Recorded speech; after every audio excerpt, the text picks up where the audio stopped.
Nous sommes aimés de Dieu. Tout homme est aimé de Dieu, puisque Dieu est amour. Tout au long de ce jubilé de la miséricorde, nous nous efforçons de comprendre que la miséricorde est le propre de Dieu, dont la toute-puissance consiste justement à faire miséricorde. L'amour de celui qui nous pardonne, l'amour de celui qui fait miséricorde et bienveillance est bien plus puissant que ce qui anime celui qui se venge, qui a de la haine ou qui ne sait que punir, qui est esclave de ses passions. Nous venons de rentrer hier dans la semaine sainte, pendant laquelle nous allons suivre Jésus et célébrer sa miséricorde pour les hommes, pour chacun de nous. Nous allons admirer combien jusqu'au bout il va savoir faire de sa vie un don, un signe de miséricorde et d'amour, implorer le pardon pour les hommes, regarder Pierre avec compassion, Pierre qui vient de leur renier, les filles de Jérusalem qui pleurent sur son passage de condamné, le bon larron sur la croix, Marie et Jean, tout proches, il réconforte, il relève. Dieu ne se venge pas. Il ne peut qu'aimer parce qu'en lui il n'y a que de l'amour. Ou dit autrement, quand il se venge, il fait l'inverse de ce que les autres attendent. Au lieu de déployer une force qui écrase, il déploie un amour qui étonne, qui relève, qui réconcilie. Il poursuit cette œuvre de salut et d'espérance par son esprit répandu, cet esprit qui donne la force qui vient de Dieu, celle d'aimer jusqu'au bout, de soutenir les autres, de compatir. Tous ceux qui vivent sous l'esprit, sous le souffle de l'esprit, ceux-là vivent dans l'amour de leurs frères. Quand Jésus commence sa mission à Nazareth, où il a grandi, il lit ce texte que nous venons d'entendre et qui nous fait comprendre le sens de ces onctions que nous recevons et de ces huiles que nous allons consacrer, bénir tout à l'heure. L'Esprit du Seigneur est sur moi parce que le Seigneur m'a consacré par l'onction. Il m'a envoyé porter la bonne nouvelle aux pauvres, annoncer aux captifs leur libération, aux aveugles qui retrouveront la vue, remettre en liberté les opprimés, annoncer une année favorable accordée par le Seigneur.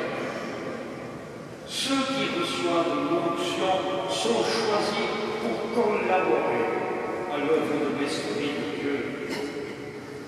Vous êtes nombreux ce soir ici qui allez être marqués durant cette année par l'onction sainte.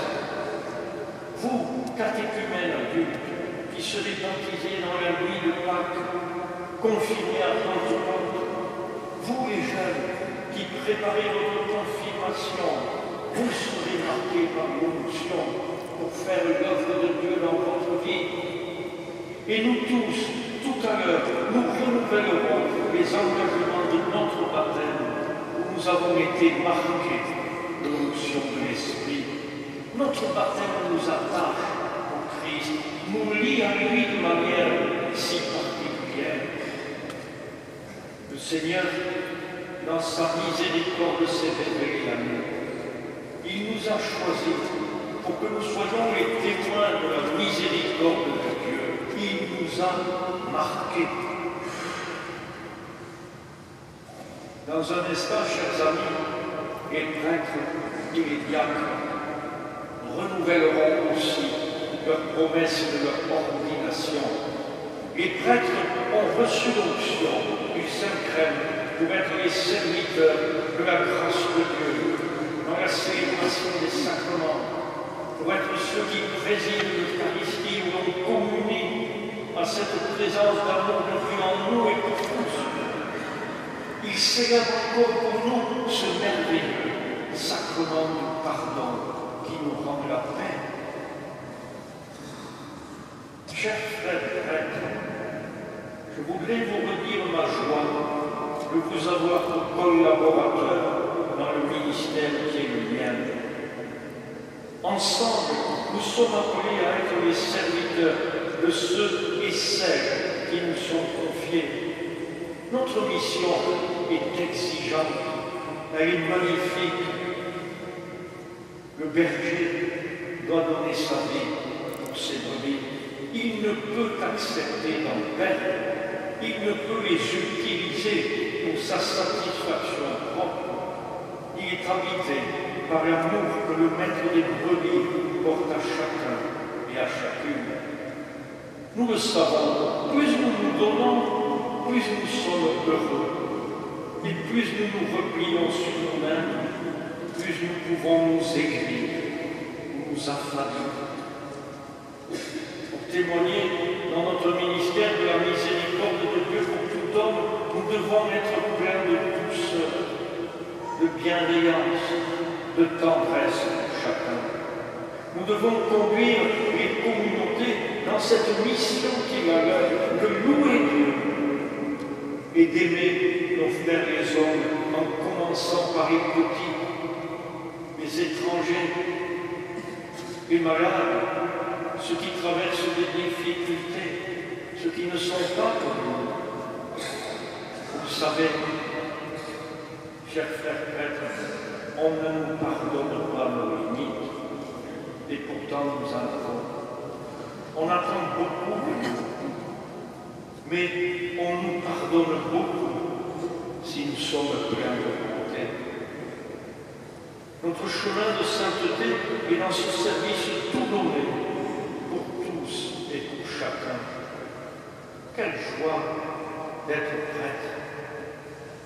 Aujourd'hui, cette année, certains fêtent les 60 ans d'être prêtre, 50 ans d'être prêtre, 25 ans d'être prêtre. Quelle joie d'être ces serviteurs de la miséricorde de Dieu, de son appel à construire un monde juste et fraternel, à accompagner la rencontre de Dieu et des hommes.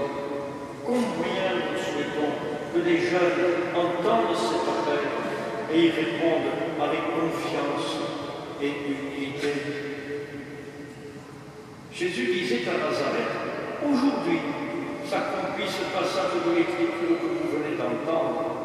Aujourd'hui, pour nous, s'accomplit encore cet élan de l'Esprit pour sauver, pour guérir, pour réconforter, pour accueillir l'étranger, pour vêtir celui qui n'a plus rien, pour visiter les malades et les prisonniers, pour remettre ce monde dans le sens de la résurrection, dans le sens de l'espérance, dans le sens de la charité, les uns pour les autres. N'ayons pas peur de ce temps, frères et sœurs.